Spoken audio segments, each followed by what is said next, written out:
వ్యవసాయం చేసడానికి నా బిడ్డని ఇయ్యనే ఇయ్య. అయినా ఆయన ఒక్కడే ఉన్నాడా అనే ఇచ్చడానికి?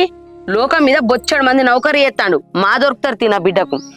ఏదో ఇంటి ఆడబిడ్డ కదా కాదనద్దని వాళ్ళని రమ్మన్నా. వీడికి వచ్చినాక తెలిసింది వ్యవసాయం చేస్తాడని గణేష్. నౌకరీ తీయకపోదుమా? ఆడబిడ్డ కంటే ఎక్కువనా? ఏందో అసలుకే ఇయ్యనా వ్యవసాయం చేసడానికి నా బిడ్డను. గట్లంటవేందక్క? అల్లుడేముందక్క, పండుగలకో పబ్బాలకో వచ్చిపోతాడు, కానీ మొగుడనేటోడు జీవితాంతం దాంతో ఉండేటోడు. ఇక్కడ నీ ఇష్టం కంటే దాని ఇష్టం గొప్పదక్క. దాని గురించి ఆలోచించు కదా. ఏంటిది ఆలోచించేది? నేను దాన్ని కన్నానా లేకపోతే అదే నన్ను కన్నదా? దానికి ఏది ఎప్పుడు చేయాలనో ఎట్లు ఉండాలనో అన్ని నాకు తెలుసు. నేను దానికి ఎప్పుడు ఎట్లుంచానో గట్లు ఉంచుతా. నా బిడ్డ మంచిగా ఉండాలని నాకు తెలియదానే? నా బిడ్డ సంతోషంగా ఉండాలగా నేను కోరుకునేది. వ్యవసాయం చేసుకునేటానికి ఇస్తే ఎన్ని బాధలు ఉంటాయో తెలుసా నీకు? సరేనే, నువ్వన్నట్టుగానే దాన్ని వాళ్ళకిచ్చి పెళ్లి చేస్తా.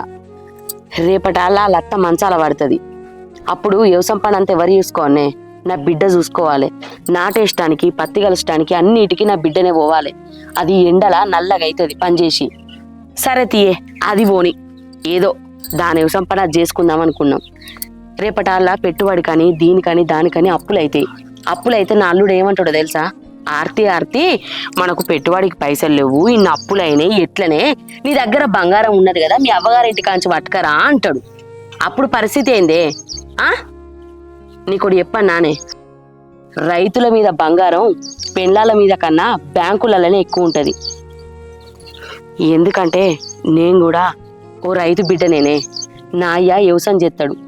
అప్పుల బాధ భరించలేక మా అమ్మ చీర పట్టుకొని ఎన్నోసార్లు ఫ్యాన్ కురేసుకుందామని చూసిండే మా బాపు. అందుకే అసోంటి కట్ట నా బిడ్డ పడద్దనే ఆ వ్యవసాయం చేస్తానన్నందుకు వాళ్ళకు లగ్గం చెయ్య అన్న. అర్థమైందా? నీకు తెలియదే సౌజన్య, రైతుల పంట నీళ్ళ కన్నా వాళ్ళ కన్నీళ్లతోనే తడుతుంది. తెలిసి నీ తప్పు చేయలేను.